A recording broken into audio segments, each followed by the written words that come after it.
নেই,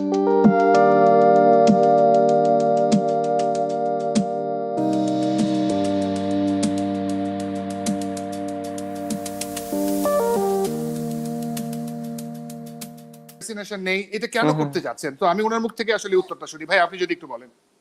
সাকিব ভাইয়া, congratulations for the baby. জি থ্যাংক ইউ ভাইয়া, ভালো আছেন আপনি? ভালো আছি। আয়ারল্যান্ডের কি অবস্থা এখন? এখন ভালোর দিকে। বেশ অনেকদিন খারাপ ছিল, মোটামুটি 1.5 মাস ধরে লকডাউন চলছে, বাট এখন ভালোর দিকে। লাস্ট 2-3 দিন বোধহয় বেটারের দিকে যাচ্ছে, আস্তে আস্তে বেটারের দিকে যাচ্ছে। হ্যাঁ, ক্রিকেটের কথা যদি আমি বলি, আমার সাথে ক্রিকেটের ফ্যাসিনেশনটা তো বাংলাদেশের বেশিরভাগ মানুষের সাথে ক্রিকেটের যে relation, cricket is more like a lifestyle than a sport. So আমার সাথে মোটামুটি সেম। আপনারা যখন আয়ারল্যান্ডে আসলেন গত ওয়ার্ল্ড কাপের আগে আগে, তখন কিন্তু আমি খেলা দেখতে যাই নাই, কিন্তু আবার এমনও হয়েছে যখন কেউ টেস্ট ম্যাচ দেখছে না, আমি ঘন্টার পর ঘন্টা টেস্ট ম্যাচ দেখে যাচ্ছি। So it's like a weird situation ক্রিকেটের সাথে। তো ভালোবাসাটা আছে, বাট আবার অ্যাক্টিভলি সবসময় ফলো করা হয় ওরকমও না, বাট সবসময় সব ক্রিকেটারদের জন্য রেসপেক্ট এন্ড ওয়েল উইশ তো থাকে। আমার সাকিব ভাইয়ের কাছে 2টা প্রশ্ন আছে। সাকিব ভাই, করবো? আচ্ছা, জি অবশ্যই অবশ্যই। একটা একটু সিরিয়াস প্রশ্ন আর একটা একটু কম সিরিয়াস প্রশ্ন। প্রথমে সিরিয়াস প্রশ্নটা হইলো, আপনি বাংলাদেশের জন্য যত কিছু করেছেন, আপনি বাংলাদেশের মানুষকে যে পরিমাণ হ্যাপিনেস দিলেন, আপনার কারণে আমরা যতদূর আগালাম, কোনখানে ছিলাম কোনখানে এসেছি মোটামুটি সবাই জানে বাংলাদেশে।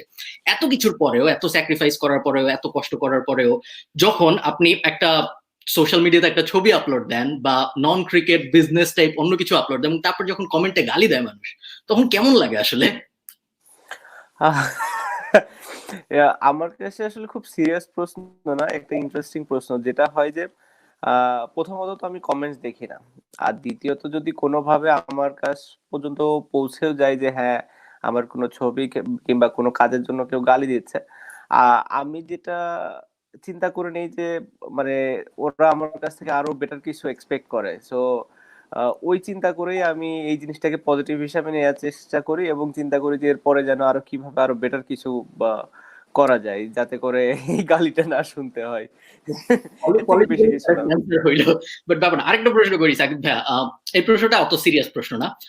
আপনি যদি একটু 1 মিনিটের জন্য এই ব্যাপারটা ইগনোর করেন যে করোনা ভাইরাসের কারণে অনেক মানুষ মারা যাচ্ছে, করোনা ভাইরাসের কারণে অনেক অর্থনৈতিক সমস্যা হচ্ছে ইত্যাদি ইত্যাদি, জাস্ট যদি এই ব্যাপারটা বাদ দিয়ে যদি এমনি আমি আপনাকে একটা প্রশ্ন করি যে আপনার সাথে একটা আনফরচুনেট ইভেন্ট হওয়ার কারণে আপনি 1 বছরের মতো ক্রিকেট থেকে বাইরে ছিলেন বা এবং তারপরে দেখা গেল ক্রিকেট খেলাটাই বন্ধ হয়ে গেল, তো যদি আপনি ওই পুরো করোনা ভাইরাসের বাজে এফেক্টটা বাদ দিয়ে এমনি নরমালি চিন্তা করেন যে আপনি খেলতে পারছিলেন, এরপর খেলাই বন্ধ হয়ে গেল, এই ব্যাপারে আপনার অনুভূতি কি?